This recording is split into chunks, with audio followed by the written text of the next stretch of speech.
Ang isa pong dahilan ng climate change ay ang malamis na paggamit ng mga chemical sa agrikultura.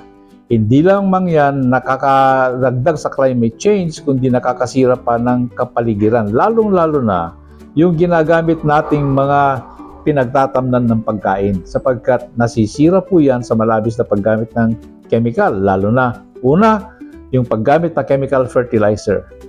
At pagkatapos nun, ang paggamit ng mga chemical pesticide. Double whammy po yan.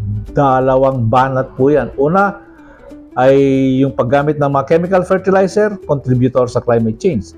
Yung paggamit naman ng mga chemical pesticides, sinisira po ang kapaligiran at nakakasira po ng kalusugan ng tao. Ano pong solusyon? Bumalik po tayo sa organic agriculture. Pwede po ba? Pwede. Ang problema ay hindi sinasabi sa atin yan ng pamahalaan na yun sana ang solusyon. Ang ibang bansa nauna na sa atin. Kailan tayo susunod? Kayo, mga kaibigan, susunod ba kayo? Hanggang sa susunod, mag-usap po tayo.